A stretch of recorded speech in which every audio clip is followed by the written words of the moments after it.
नमस्कार दोस्तों, जैसा कि आप सभी लोग जानते हैं कि इस समय हम लोग मैथ में आज के टॉपिक जो है टाइम टेबल के अकॉर्डिंग मेंसुरेशन क्षेत्रमिति।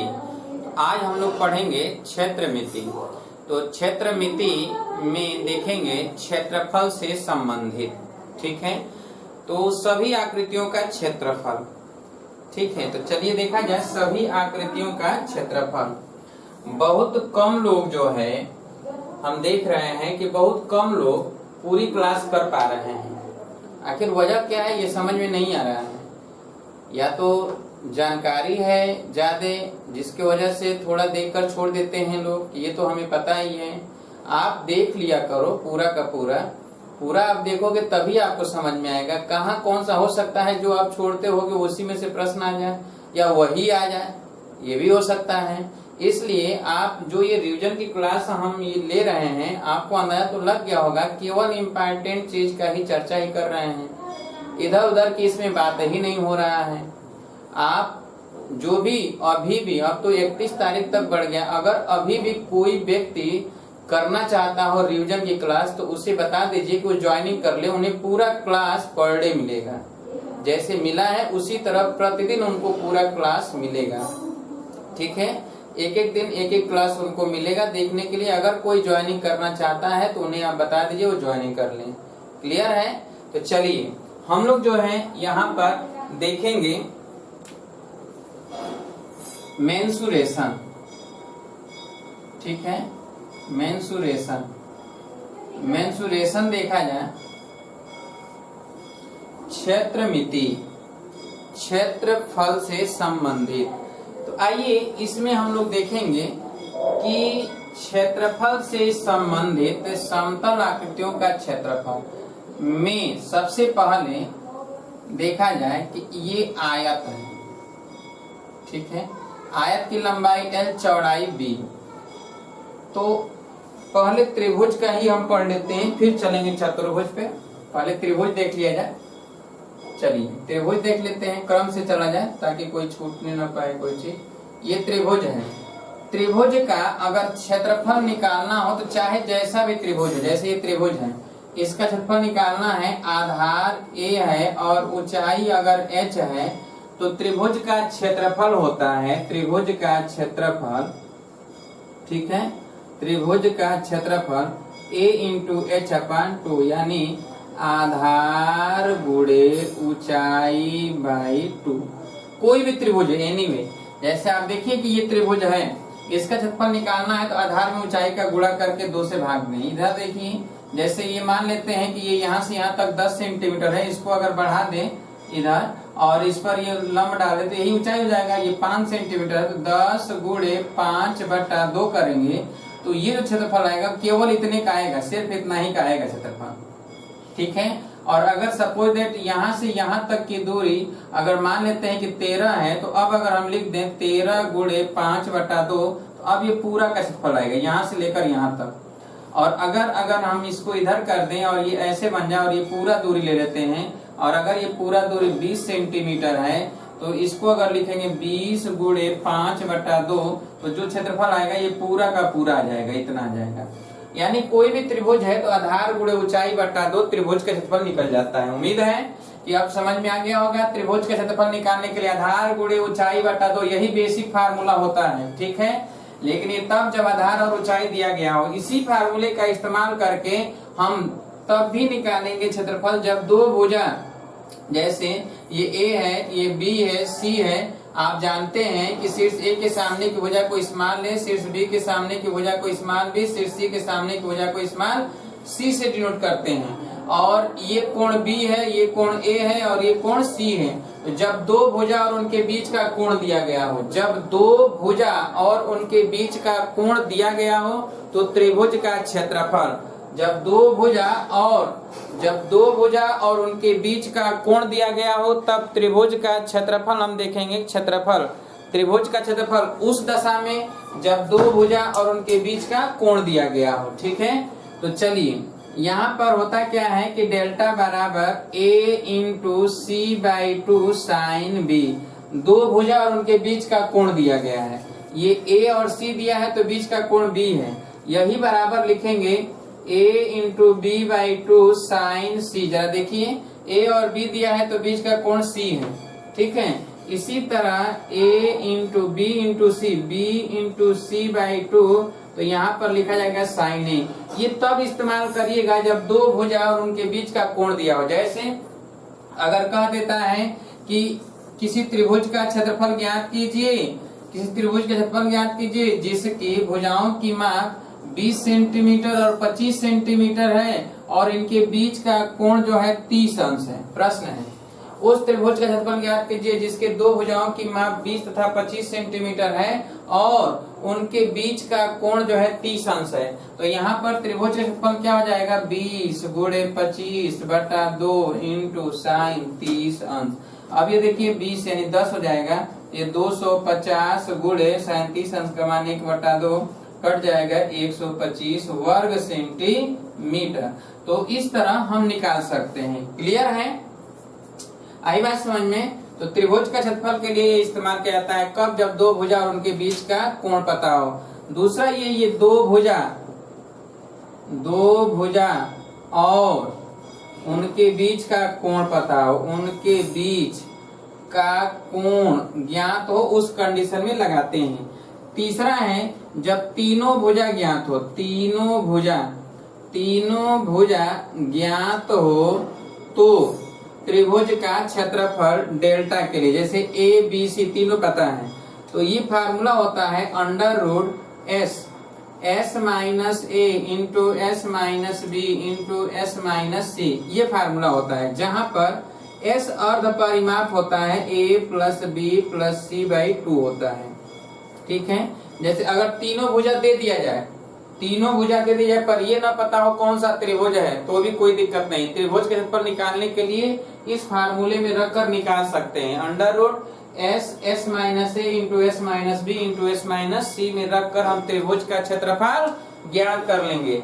जैसे अगर सपोज दैट प्रश्न हो कि कोई त्रिभुज है जिसकी भुजाओं की माप क्रमशः दे दिया जाए, जैसे ये त्रिभुज है, ये दे दिया 10 सेंटीमीटर, ये 20 सेंटीमीटर, ये 18 सेंटीमीटर और त्रिभुज का क्षेत्रफल ज्ञात करना है। तो त्रिभुज का क्षेत्रफल निकालने के लिए हमें पता है ए बी सी पता है, तीनों पता हो गया। तो सबसे पहले एस ज्ञात करेंगे, तो ए प्लस बी प्लस सी अपान 2 यानी 10 प्लस 20 प्लस 18 बटा 2, 10 20 30 और 18 48 बटा 2 यानी कितना 24। इसलिए त्रिभुज का क्षेत्रफल अंडर रूट एस का मान है 24, फिर 24 माइनस 10 और 24 माइनस 20 और 24 माइनस 18, ठीक है। अब चलिए 24 तो यहाँ पर 24 रहेगा ही, 24 में से 10 जाएगा तो 14, 24 में से 20 जाएगा 4, 24 में 18 जाएगा तो 6। अब देखा जाए यहाँ पे कि 6 चौके 24 यहाँ भी है, 24 यहाँ भी है, ठीक है। तो 24 तो बाहर आ जाएगा और अंडर रूट बचेगा कितना 14। तो ये हो गया त्रिभुज का क्षेत्रफल, इतना वर्ग मात्रक। उम्मीद है कि आप निकाल लेंगे, क्यों वर्ग मात्रक साफ कर लेंगे, हो जाएगा, बोलिए निकल जाएगा ना। तो कर लेंगे सभी लोग, जल्दी से करिए जल्दी से करिए। चलिए अब देखिए कि ये तो था कि त्रिभुज के आधार और ऊंचाई ज्ञात होता, त्रिभुज की दो भुजा और उनके बीच का कोण पता होता, त्रिभुज की तीनों भुजाओं की लंबाई पता होता, हम त्रिभुज का क्षेत्रफल निकाल सकते हैं, ठीक है। लेकिन अब जरा देखा जाए यहाँ पर यदि सपोज दैट कोई भी त्रिभुज है और त्रिभुज के अंतःवृत्त की त्रिज्या ज्ञात करना हो, अंतःवृत्त की त्रिज्या अथवा परिवृत्त की त्रिज्या, तो जरा देखा जाए अंतःवृत्त की त्रिज्या। तो अंतःवृत्त की त्रिज्या कोई भी त्रिभुज है एनीवे, अगर ये त्रिभुज है और इसके अंतःवृत्त की त्रिज्या हमें निकालना है, अंतःवृत्त की त्रिज्या ये इसकी त्रिज्या, तो इसकी त्रिज्या होता है स्मॉल आर। तो स्मॉल आर बराबर होता है अंतःवृत्त की त्रिज्या, स्मॉल आर बराबर होता है डेल्टा बाई एस। याद रखिएगा स्मॉल आर बराबर होता है डेल्टा बाई एस। एस क्या है, अर्ध परिमाप है। एस क्या है, अर्ध परिमाप, याद रखिएगा S अर्ध परिमाप होता है, ठीक है। तो स्मॉल r बराबर डेल्टा बाई एस, तो लिख लीजिए स्मॉल r बराबर डेल्टा बाई एस अंतःवृत्त की त्रिज्या किसी भी त्रिभुज के लिए, कोई भी त्रिभुज हो तो अंतःवृत्त की त्रिज्या, जरा जल्दी से लिख लीजिए इन सभी फार्मूलों को।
हो गया।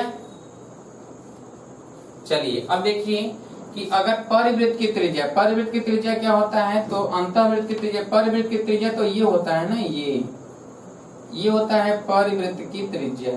तो परिवृत्त की त्रिज्या अगर कैपिटल आर हो, परिवृत्त की त्रिज्या जो है कैपिटल आर हो, तो कैपिटल आर होता है a into B into C upon 4 delta, 4 गुणे त्रिभुज का क्षेत्रफल, लिख लीजिए।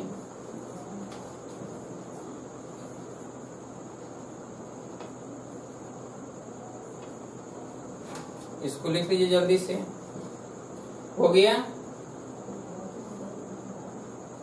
अब चलिए, जब यहां से हम परिवृत्त की कोई भी त्रिभुज होगा एनीवे, परिवृत्त त्रिज्या यहां से निकालते हैं, अंतःवृत्त की त्रिज्या यहां से निकालते हैं, ठीक है।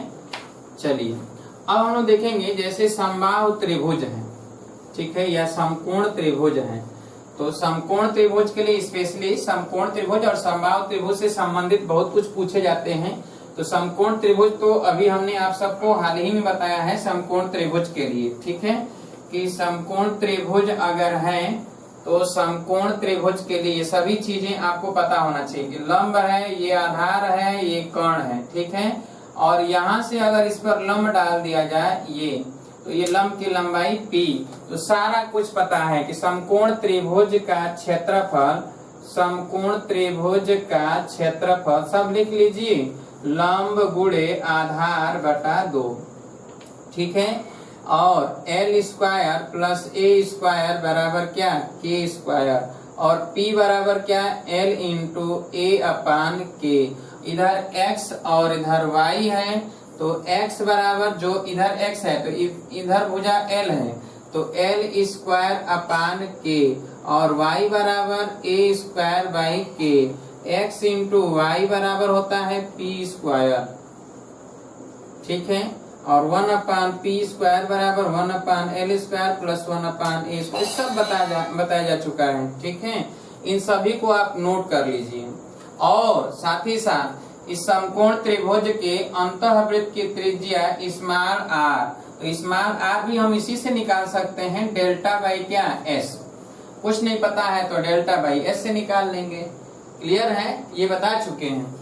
या फिर हमने बताया था कि लंब प्लस आधार माइनस कर्ण बटा 2, ये भी लिख सकते हैं। या अब परिवृत्त की त्रिज्या है तो कैपिटल आर, तो परिवृत्त की त्रिज्या कर्ण का आधा होता है। और समकोण त्रिभुज में 30 अंश के सामने की भुजा, समकोण त्रिभुज में, समकोण त्रिभुज में 30 अंश के सामने की भुजा, सामने की जो भुजा होता है, भुजा वह कर्ण, भुजा कर्ण की आधी होती है, कर्ण की आधी होती है, कर्ण की क्या होती है, आधी होती है, ठीक है। तो जरा लिख लीजिए सभी, हालांकि अभी हाल ही में आप सभी लोगों ने पढ़ा था। फिर भी यहाँ हमने बता दिया एक बार और, हो गया, हटा दिया जाए। लिख लीजिए, फिर से लिखिए जरूर, ये नहीं कि देख कर छोड़ दीजिए। आप देख कर छोड़ते ही तो गए हो, जो कि आज भी सही ढंग से तैयार नहीं हो पाया है।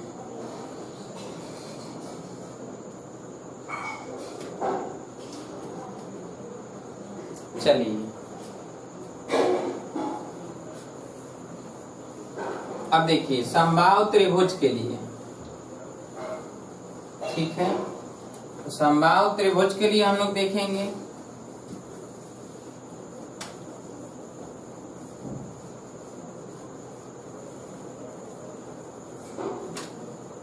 इसमें अगर एग्जाम्पल दे दिया जाए तो लिख लीजिए, प्रश्न अगर लिखना चाहते हैं तो। समकोण त्रिभुज है, ये चित्र बना लीजिए, समकोण त्रिभुज है, इसमें जो है ये लंब डाला गया है, इसकी माप जो है 15 सेंटीमीटर है, इसकी माप 17 सेंटीमीटर है।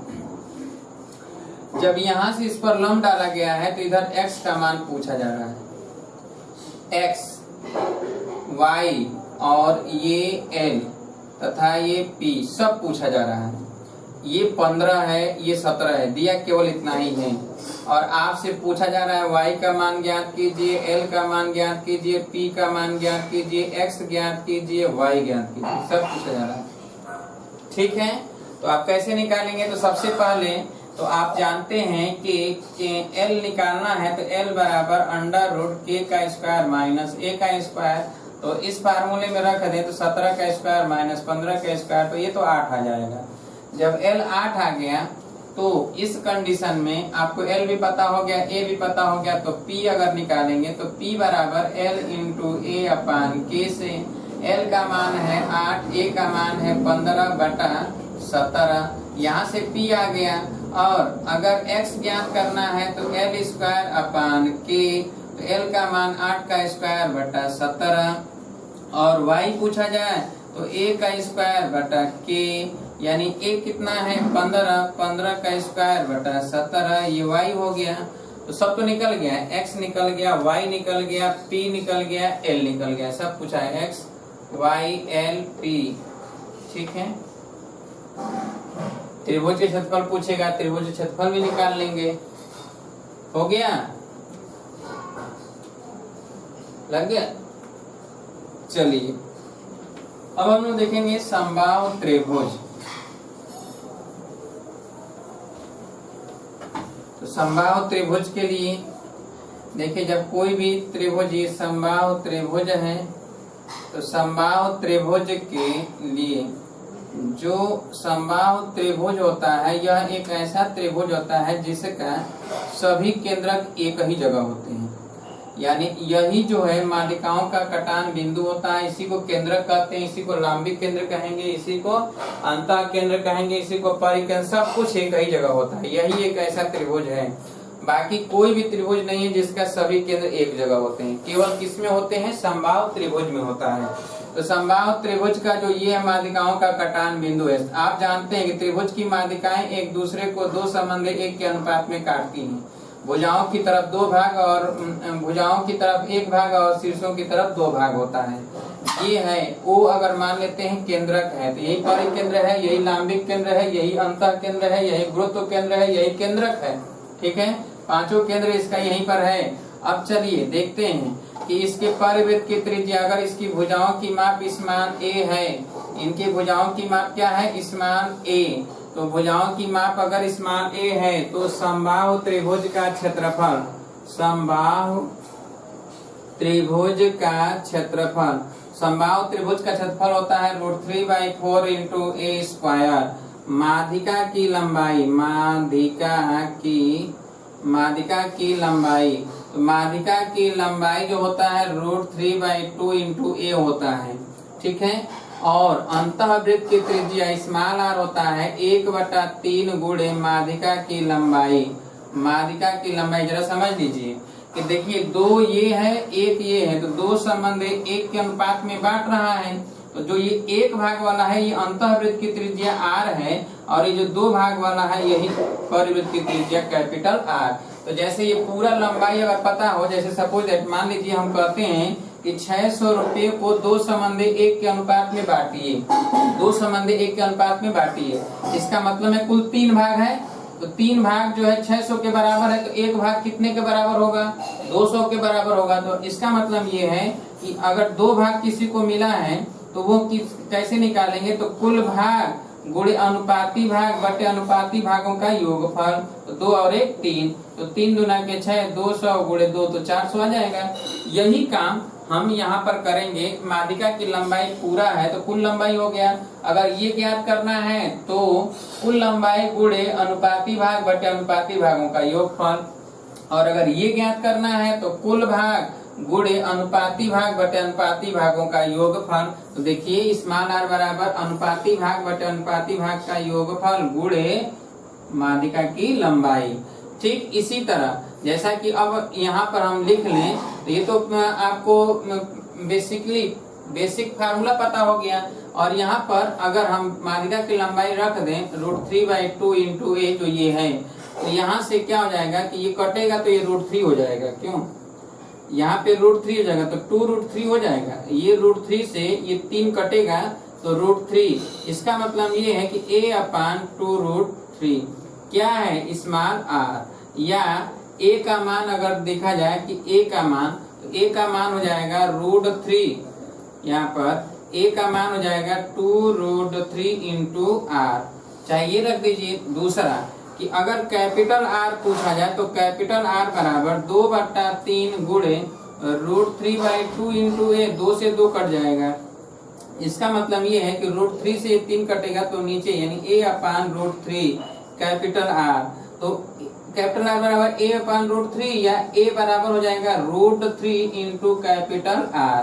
तो अगर केवल हमें यही ज्ञात है कि 2/3 गुणे माध्यिका की लंबाई, 2/3 गुणे माध्यिका की लंबाई, तो बस ये याद है तो माध्यिका की लंबाई आपको पता होगा, रख कर तुरंत निकाल लेंगे। अगर बाई द वे ये फार्मूला नहीं याद है तब, ठीक है, और याद है तो द बेस्ट। तो यहाँ से अंतःवृत्त की त्रिज्या और परिवृत्त की त्रिज्या हम ज्ञात कर सकते हैं। याद रखिएगा, अंतःवृत्त की त्रिज्या और परिवृत्त की त्रिज्या। और यह जो है समबाहु त्रिभुज का केंद्रक होता है, यही गुरुत्व केंद्र होता है, यही अंतः केंद्र होता है, यही परिधि केंद्र होता है। ये हमेशा याद रखिएगा, भूलिएगा नहीं, क्योंकि आगे इसका इस्तेमाल आपको बहुत करना होगा। ठीक है, चलिए जल्दी से बना लीजिए चित्र और ये सब लिख लीजिए। स्मॉल r अंतःवृत्त की त्रिज्या है, कैपिटल R परिवृत्त की त्रिज्या है। और आप ये देख रहे हैं कि स्मॉल r और कैपिटल R में रिलेशन जो है, यानी कैपिटल R बराबर 2r भी लिख सकते हैं, ये भी लिख सकते हैं, फार्मूला बना लीजिएगा। हो गया? बोलिए, लिखिए, एक प्रश्न लिखिए। यदि मान लेते हैं प्रश्न अगर कह दिया जाए, लिखिए, किसी समबाहु त्रिभुज की प्रत्येक भुजाओं की माप, किसी समबाहु त्रिभुज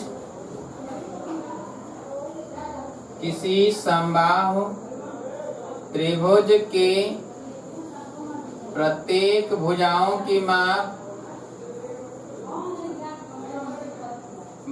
की माप 30 सेंटीमीटर है, 30 सेंटीमीटर हो तो अंतःवृत्त की त्रिज्या ज्ञात कीजिए। अंतःवृत्त की त्रिज्या ज्ञात कीजिए। तो चलिए, अंतःवृत्त की त्रिज्या स्मॉल r ज्ञात करना है। तो स्मॉल r बराबर, हमें नहीं अगर फार्मूला पता है तो हम सीधे लिखेंगे कि 1/3 गुणे माध्यिका की लंबाई, अच्छा 1/3 माध्यिका की लंबाई √3/2 × a का मान 30, तो ये कट जाएगा कितना, 3 × 6 = 30 यानी 5√3। स्मॉल r आ गया 5√3, लिख लीजिए। दूसरा लिखिए, यदि किसी समबाहु त्रिभुज के परिवृत्त की त्रिज्या 20 सेंटीमीटर हो तो समबाहु त्रिभुज का क्षेत्रफल ज्ञात कीजिए। समबाहु त्रिभुज का क्षेत्रफल ज्ञात कीजिए। तो चलिए, ये 20 सेंटीमीटर क्या है, त्रिज्या है, परिवृत्त की त्रिज्या कैपिटल आर दिया है 20 सेंटीमीटर, और क्षेत्रफल ज्ञात करना है, डेल्टा ज्ञात करना है। तो ये तो तभी निकलेगा जब ए निकल जाए। तो हमें पता है कि कैपिटल आर बराबर, अगर नहीं फार्मूला पता है तब, फार्मूला अगर हमें पता है कि कैपिटल आर बराबर क्या होता है, तो a अपान √3, या तो a बराबर हम लिख दें कि √3, a बराबर लिख दें √3r। तो r दिया गया है तो √3 और इंटू r का मान है 20, तो a तो इतना आ गया। इसलिए समबाहु त्रिभुज का क्षेत्रफल डेल्टा बराबर यहाँ पर लिखेंगे कि √3 अपान 4a², ठीक है, 4a² से, तो यहाँ पर √3/4 और a का मान है √3 इंटू 20 का स्क्वायर, तो ये 3, यानी यहाँ पे हो जाएगा √3 अपान 4 और ये हो जाएगा 3 गुणे 400, तो ये तो 100 हो जाएगा, 100 300, यानी 300 इंटू √3 डेल्टा का मान आ गया। ठीक है, सॉल्व कर लीजिए जल्दी से।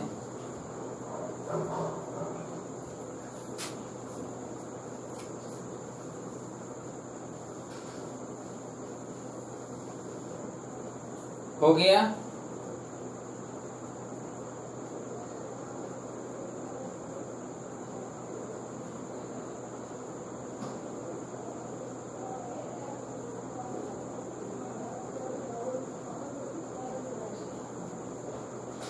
हो गया, चलिए, तो ये तो था समबाहु त्रिभुज से संबंधित।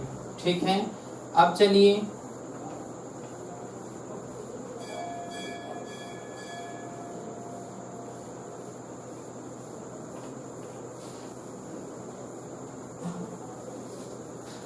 त्रिभुज के बाद चतुर्भुज में। तो चतुर्भुज का क्षेत्रफल के लिए आयत का क्षेत्रफल, जितने भी चतुर्भुज होते हैं सभी के लिए देखा जाए तो सबसे पहले आयत।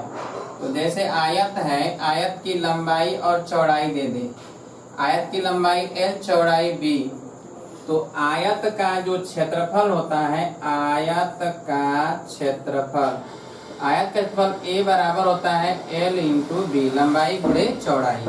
ठीक है, और आयत का परिमाप, आयत का परिमाप, आयत का परिमाप p बराबर होता है 2l प्लस b, लंबाई यानी जितना भी ये भी l होगा, ये भी b होगा, और ये विकर्ण होता है, और विकर्ण की लंबाई √l² प्लस b², तथा आयत के विकर्ण की लंबाई, विकर्ण बराबर होता है √l² प्लस b²। इतना आप याद रखेंगे आयत के लिए। अब अगर सपोज दैट मान लिया जाए कि आयत ये है, ये आयत है, ठीक है, और इसके चारों तरफ जो है ये रास्ता है, जो x मीटर चौड़ा रास्ता है, और इसका अगर क्षेत्रफल पूछा जाए, इसका क्या पूछा जाए, क्षेत्रफल। तो जब इसका क्षेत्रफल पूछा जाए तो आपके पास दो रास्ता है।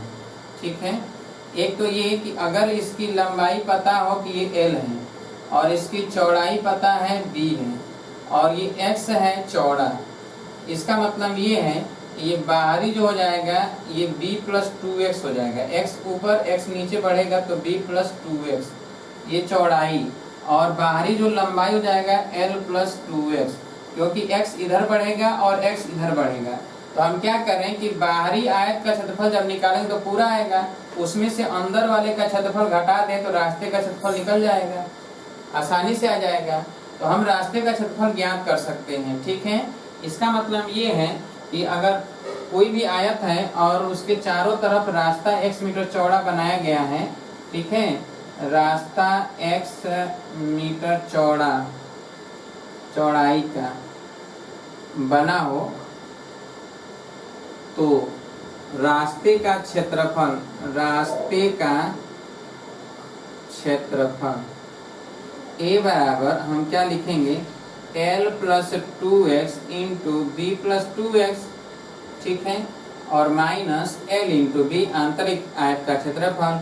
अब अगर इसका गुणा करें तो देखेंगे इसका गुणा होगा तो l इंटू बी, फिर 2lx 2bx, तो l and 2lx 2bx, x common ले लेते हैं तो 2l प्लस b और यहाँ पे हो जाएगा x, और यहाँ पे 2x में 2x का गुणा कर दें तो 4x स्क्वायर हो जाएगा, और minus l into B, l into B, l into B cancel, ये परिमाप होता है तो यहाँ पर लिख दें परिमाप 2l प्लस बी, देखिए यहाँ पे है परिमाप p इंटू एक्स और प्लस 4x स्क्वायर। अब आप देखिए ये रास्ते का क्षेत्रफल a होता है, ठीक है, तो रास्ता का क्षेत्रफल, अगर रास्ता का क्षेत्रफल दिया गया हो और रास्ते की चौड़ाई पूछा जाए, परिमाप दिया गया हो, लंबाई और चौड़ाई भी दे सकता है, और रास्ते का क्षेत्रफल पता हो तो हम इसी में रख देंगे। l और b दिया है तो p x, या फिर l और b दिया है तो रास्ते का क्षेत्रफल पूछा जाए, जबकि रास्ते की चौड़ाई दिया है तो इसी में रखकर निकाल लेंगे, बहुत आसानी से सॉल्व हो जाएगा, ठीक है। तो a बराबर, ये बहुत इम्पोर्टेंट है और इससे प्रश्न आते ही आते हैं, क्लियर है। अगर सपोज दैट ये अंदर होता, इसके अंतर्गत होता तो हम क्या करते कि घटाते, तो अगर अंदर अंतर्गत हो जाता, रास्ता जो है अंदर होता, आयत के अंतर्गत रास्ता हो तो उस कंडीशन में रास्ते का क्षेत्रफल a कैसे निकालेंगे, तो l इंटू बी में से अब अंदर के लिए घटा देंगे तो l माइनस 2x, ठीक है, और into B minus 2x, clear. अब ये रास्ते सही तो इसका क्षेत्रफल है तो l इंटू बी माइनस, अब इसका गुणा करेंगे तो ये हो जाएगा l इंटू बी, फिर अगर हम इसका गुणा करें माइनस, इसका गुणा करें माइनस, तो माइनस कॉमन ले 2l प्लस बी और इंटू एक्स, और फिर गुणा करें तो माइनस माइनस गुणा करेंगे प्लस 4x स्क्वायर।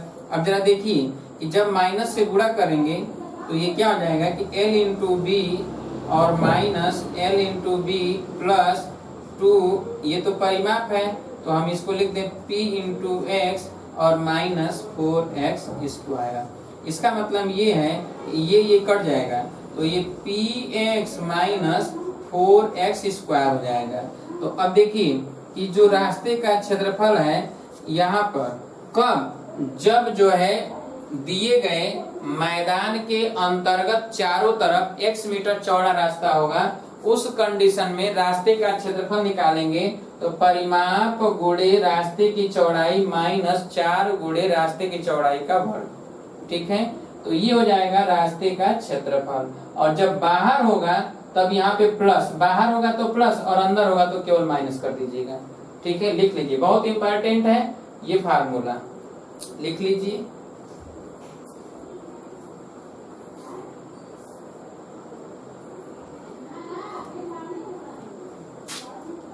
हो गया,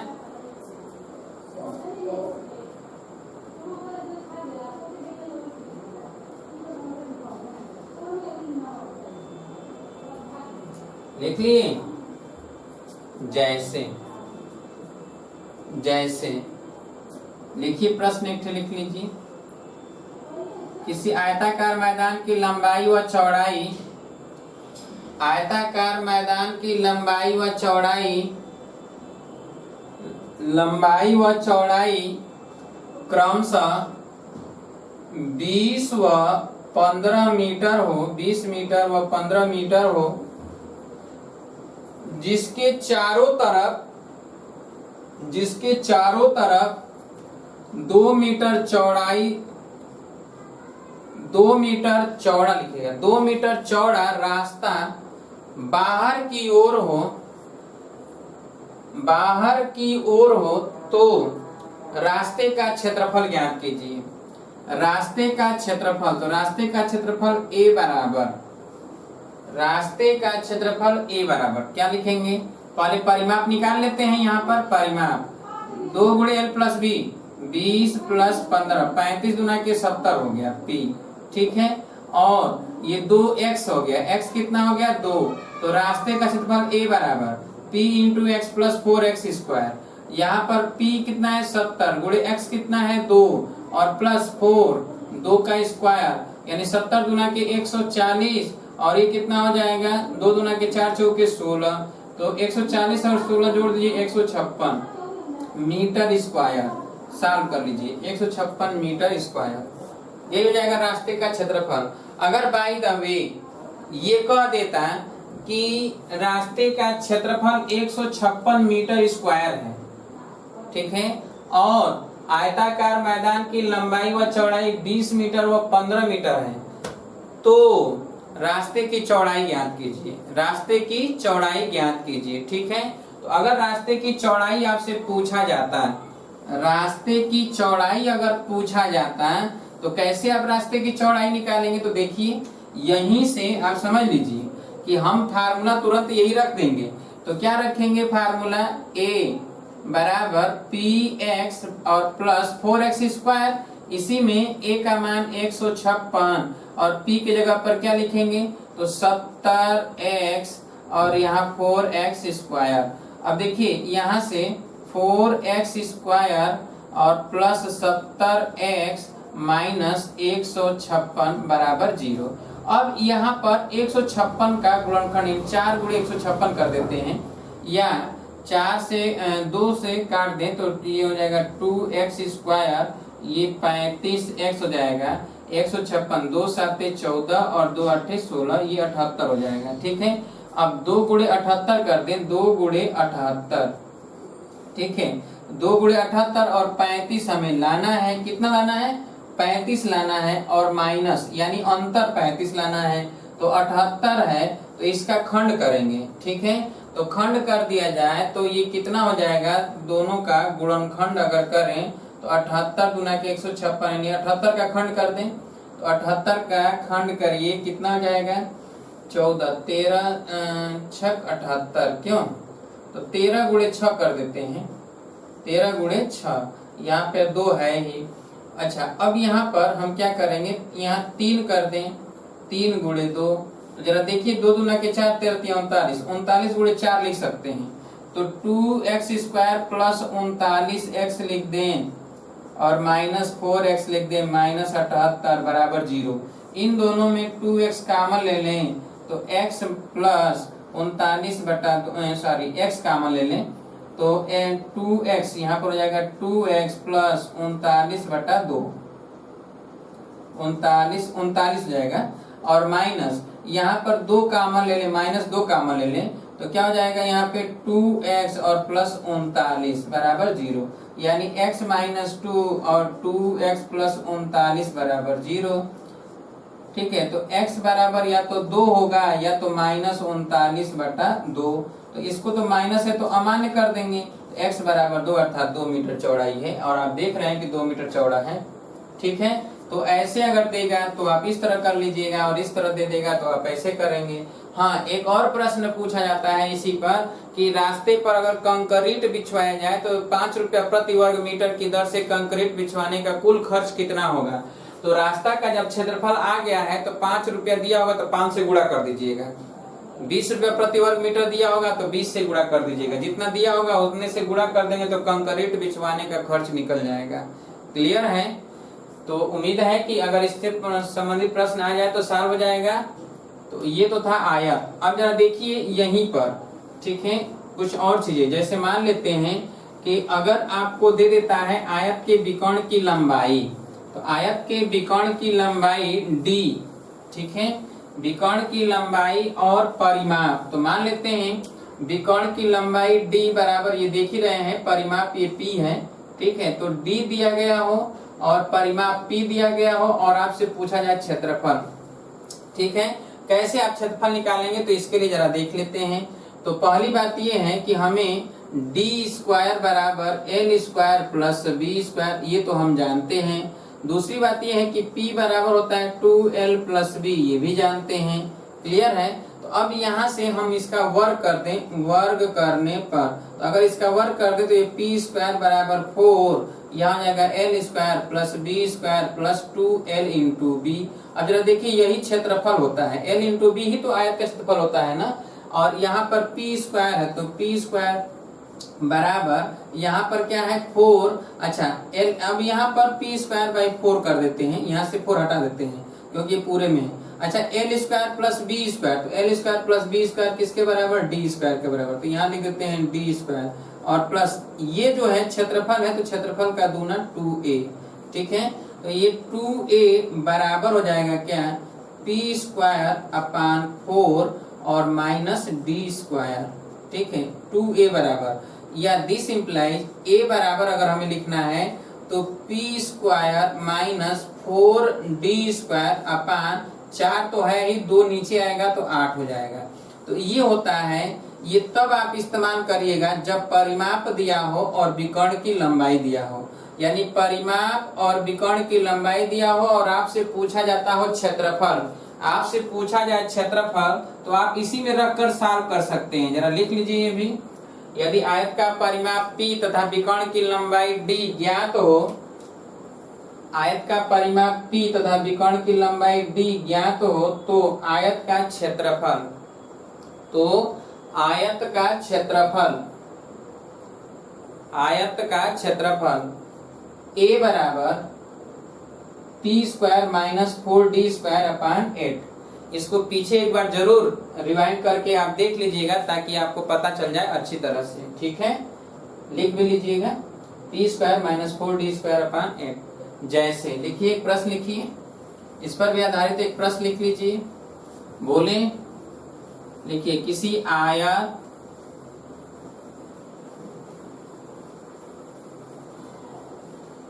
आयत का परिमाप,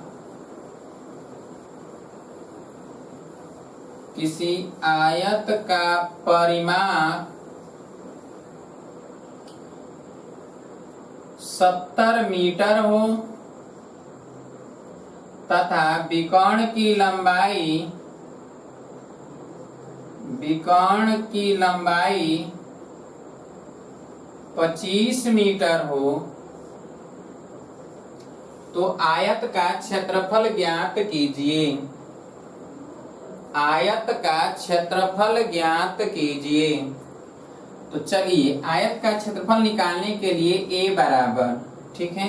तो जब हमें a बराबर, तो a का मान तो आप l इंटू बी, न लंबाई दिया है न चौड़ाई दिया है, तो या तो आपके पास एक रास्ता है कि लंबाई और चौड़ाई ज्ञात कीजिए, तो बहुत लंबा प्रोसेस हो जाएगा। या फिर आपको अगर ये फार्मूला पता है तो तुरंत रखेंगे क्या कि P square minus 4d square upon 8, ठीक है। अब देखिए p तो 70 का square minus 4 into D square 25 का स्क्वायर अपान 8। 70 का स्क्वायर 7 7 49, ये तो हो जाएगा 4900 माइनस ये 4 गुणे 25 चौके 100, 25 चौके 100 गुणे 25 तो 250, 25 चौके 100 तो 2500 हो जाएगा, 2500 बाई 8। अब देखिए घटाते हैं, 0 0 9 में से 5 जाएगा 4, 4 में से 2 जाएगा 2 बटा 8, 8 तिले के 24, यानी कितना आ गया 300 मीटर स्क्वायर। सॉल्व कर लीजिए, यही क्षेत्रफल है। और अगर इसको आप लंबाई और चौड़ाई ज्ञात करके निकालते हैं तो वो बहुत लंबा प्रोसेस हो जाएगा। उस कंडीशन में आप लंबा प्रोसेस में चले जाएंगे कि लंबाई भी ज्ञात करें, फिर चौड़ाई ज्ञात करें, फिर l इंटू बी करें, तो काफी समय लग जाएगा। कम से कम इसको सॉल्व करने में 5 से 6 मिनट लग जाएगा आपको। और ऐसे आप जल्दी से न कर लोगे, 2 सेकंड में 3 सेकंड में, अगर तेज कैलकुलेशन है तो बहुत लगेगा, तो 10 या 20 सेकंड लगेगा, 20 सेकंड में तो हल ही हो जाएगा।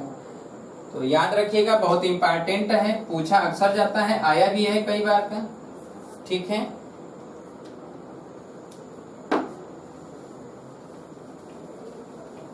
हो गया। अब तो सॉल्व कर लेंगे आप, क्यों?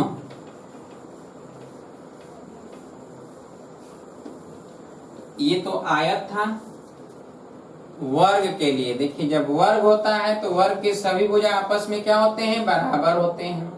ये a है, ये a है, ये भी a, ये भी a। इसकी जो विकर्ण होता है वो a√2 होता है। ठीक है, तो वर्ग के लिए तो वर्ग का हम लिखें तो वर्ग का क्षेत्रफल बराबर a²। वर्ग का परिमाप तो वर्ग का परिमाप 4a और p बराबर 4a और वर्ग का विकर्ण होता है भुजा इंटू √2। ठीक है, a√2 ये वर्ग के लिए है। ठीक है, a√2 हो गया। जैसे एक प्रश्न लिख लीजिए, यदि किसी वर्ग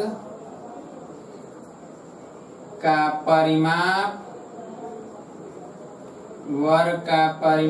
40 सेंटीमीटर हो तो वर्ग के विकर्ण की लंबाई ज्ञात कीजिए। विकर्ण की लंबाई तो चलिए आप जानते हैं कि 40 क्या है, परिमाप p है, तो p बराबर होता है 4a बराबर 40, तो a बराबर हो जाएगा 40/4 यानी कितना 10। ठीक है, जब a बराबर 10 हो गया और p यानी a पता हो गया तो क्षेत्रफल a बराबर हो जाएगा, विकर्ण की लंबाई पूछा है, विकर्ण की लंबाई बराबर a√2 यानी हो जाएगा 10√2 सेंटीमीटर। 10√2 सेंटीमीटर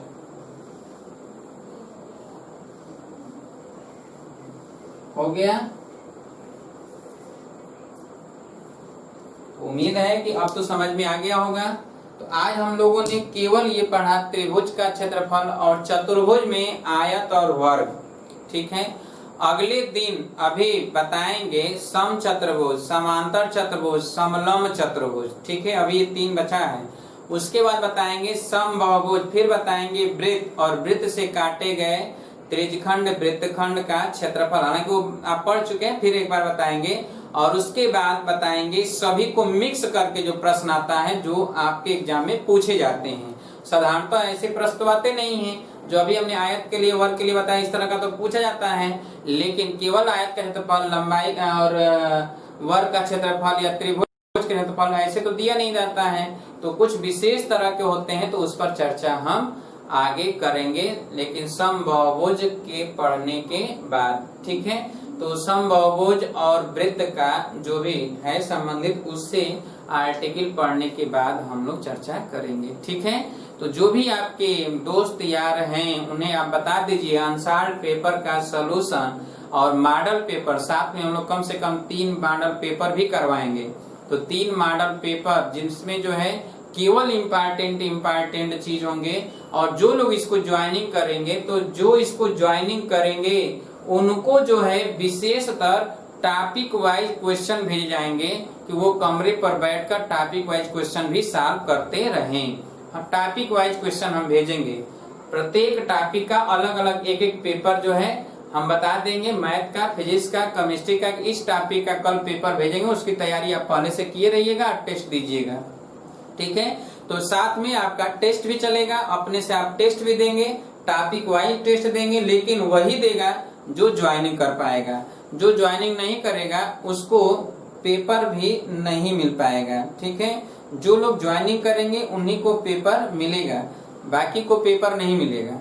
ये बात ध्यान रहे कि आप जो है अपने अनुसार जो भी हैं, अगर आपके परिचित में, दोस्तों यारों में जो लोग हैं उन्हें आप बता दीजिए कि जो है ज्वाइनिंग कर लें, ताकि उनको फायदा ही फायदा हो। घाटे का सौदा नहीं करेंगे, ज्वाइनिंग कर लेंगे तो, क्योंकि रिजल्ट अच्छा बन जाएगा और रिजल्ट निश्चित रूप से अच्छा बनेगा। पूरा जी जान लगा देंगे कि क्या तरीका अपनाएं, कैसे करें कि आपको याद हो जाए। ठीक है, तो आप तैयार रहिए, अलर्ट हो जाइए। 5 अगस्त से शुरू करने जा रहे हैं। जितने दोस्त आ रहे हैं सबसे बताइए कि ज्वाइनिंग कर लें। अनसॉल्व्ड पेपर का हम लोग सोल्यूशन जो करने जा रहे हैं, कम से कम 25 पेपर का सोल्यूशन करने का हमने टारगेट बनाया है। और अगर सब कुछ ठीक ठाक रहा तो 25 पेपर का सलूशन तो निश्चित रूप से करेंगे। जैसे अभी तक आपसे जो हमने वादा किया था, आप देखे होंगे एक दिन भी हमने नागा नहीं किया। हालांकि हमारा सिस्टम बीच में जो है हैंग कर गया था, फिर भी कहीं ना कहीं से किसी न किसी व्यवस्था से करके एक आध क्लास केवल डिस्टर्ब हो पाया है, नहीं तो क्लास पूरा का पूरा समय से चला है। इसी तरह ऐसा नहीं कि हम वादा कर लेंगे और हम पीछे हट जाएंगे। आज तक जो है शुरू से सन 2001 से हम पढ़ा रहे हैं और 2001 से लेकर आज तक कोई एक छात्र ये नहीं हमारे ऊपर कहा होगा कि सर कोर्स नहीं पूरा करते हैं। आपके कितने भी बहुत सारे लोग होंगे जो इसको पढ़ रहे होंगे, देख रहे हैं, उनके चाचा मामा रिश्तेदारी में बहुत सारे लोग जो है हमसे पढ़कर आज सर्विस पा गए हैं, नौकरी कर रहे होंगे। उनको पता होगा अच्छी तरह से जो कि हमारे यहाँ लोगों को भेजते हैं। बहुत सारे लोग आते हैं, जानते हैं वे लोग कि हम किस तरह के इंसान हैं, कैसे हम जो कहते हैं वो करते हैं कि नहीं करते वो उनको पता होता है। आप तो जुटे हो, आपसे जब से आप जुटे हो देख रहे हो कि हमने किया क्या, कि क्या हमने समय पर कोर्स खत्म किया कि नहीं किया, टेस्ट हमने लिया कि नहीं लिया, और रिवीजन हमने किया कि नहीं किया, समय से सब कुछ किया या नहीं किया। और आप जो अंदर से स्ट्रांग आपके अंदर जो भर गया है वो किसके चलते भरा है। अगर आप सोचो कि हम आनाकानी कर दिए होते तो मैथ का 50% कोर्स कंप्लीट नहीं होता। जैसे अन्य चीज हुआ फिजिक्स और केमिस्ट्री आप जहां पढ़ रहे थे, अगर उसी तरह अगर हम कर दिए होते, हम भी उसी तरह रहते, आप कितना अंदर से मजबूत होते। आज तो आप मजबूत हो, किसके चलते मजबूत हो, क्योंकि मैथ कंप्लीट है, इसलिए आपको डर नहीं है, कर लेंगे। कमजोर अगर कंप्लीट नहीं होता तो आप कहीं ना कहीं आप डरते, संकोच करते। फिलहाल हम चाहते हैं कि आपसे कोई मिस न होने पाए, इसीलिए आपको रोज प्रेरित कर रहे हैं, आप पढ़ो पढ़ो पढ़ो और हमें अच्छा रिजल्ट बनाना है, इसमें दो राय नहीं है। आप लग जाओगे, रिजल्ट हम बनवा के रहेंगे, आप ही से बनवा के रहेंगे। हम उसमें कोई ऐसा नहीं कि धन दौलत देकर और आपका रिजल्ट अच्छा कर देंगे, नहीं। आप अभी नहीं जानते हो, आपको पढ़ाने वाले लोग जो है कहते हैं कि बिना पैसा दिए नहीं होता है, क्योंकि उनका खुद जेब भरता है। अपना एजेंट खड़े किए रहते हैं कि जो है एजेंट अपना अपना कुछ छात्रों से मिलकर बताए रहते हैं कि तुम इतने लोगों का कर दो, इतने लोगों से पैसा लो, तुम्हारा तो हम ऐसे करा देंगे। और आपको बता दें, किसी एक लड़के का भी किसी की औकात नहीं करने की, एक लड़के का भी किसी की भी औकात नहीं। अगर इतना औकात होता तो खुद पढ़ाते नहीं, इतनी औकात होता तो खुद कहीं ना कहीं देकर एडजस्ट हो जाते हैं, पढ़ाते नहीं। तो आप क्यों ऐसे लोगों के चक्कर में पड़े हो। वैसे लोग ही आपको सही लगते हैं जो ये कहते हैं कि बिना पैसा दिए नहीं होगा। कौन ऐसा है, कौन ऐसा है जो ये कहे कि बिना पैसा दिए नहीं होगा। जो भी अगर जिसके दिमाग में ऐसा बैठा हो हमारे पास आ जाए, हम लिस्ट दे देंगे, ऐसे लिस्ट दे देंगे जिनका सिलेक्शन हुआ है तो उनके घर में खाने तक का रोटी नहीं था, ऐसे लोगों का सिलेक्शन हुआ है। आप बताओ कहां से वो पैसा लाते हैं, कहां से लाकर देते हैं। ऐसा कुछ नहीं है। आप अपने आप को इतना मजबूत कर दो, इतना मजबूत कर दो कि अगर आपको किसी भी कंपटीशन में बैठना है, 70 मेरिट बन रहा है तो आप 90 पाओ, कि चाह कर भी उनकी जो भी जितनी औकात हो ताकत हो लगाने के लिए कलम से लगा ले, लेकिन आपको रोक न पाए। आप चाहोगे तब तो, नहीं चाहोगे तो आप तो कहोगे ही कहोगे बिना पैसा दिए नहीं होता है। वहां तो पैसा, माँ बाप से भी कहोगे, अपनी गलती थोड़ी मानोगे आप, सिलेक्शन नहीं होगा तो। ऐसा कुछ नहीं है। आप ठान लोगे कहीं एक पैसा नहीं लगेगा और आप हो जाओगे, कहीं भी नहीं लगेगा। अगर आप सर्विस के लिए फार्म भरोगे वहां भी पैसा नहीं लगेगा, वहां भी आप अपने बदौलत अपने पैरों के चलते आप पाओगे सर्विस। लेकिन अगर मन में ये बैठा लोगे कि हम बिना पैसा दिए तो होता नहीं, तो आपका सिलेक्शन कभी नहीं होगा। पैसा दोगे तो भी नहीं होगा, ये भी जान लो। इसलिए आप मन से हटा दो और केवल आप तैयारी करिए, सिर्फ तैयारी करिए। किसी भी ऐसे व्यक्ति से आप जो है संबंध न रखिए जो ये कहता हो कि बिना पैसे दिए नहीं होगा। पैसा दे दो IIT में करा देंगे, तो आप ये दिमाग से निकाल देना कि पैसा देंगे तो हो जाएगा। आपके जेब से पैसा निकल जाता है तो फिर वो पैसा आप नहीं निकलवा पाओगे। बार बार हम कहते हैं, लेकिन कुछ लोग नहीं मानते हैं, फिर भी उनकी मर्जी, वो जहां जाना चाहते हैं, जिसको देना चाहते हैं दे। आप पढ़ कर निकालिए, हम आपसे यही कहेंगे। तो कल मिलेंगे तो आगे चर्चा करेंगे, ठीक है? तब तक के लिए नमस्कार दोस्तों।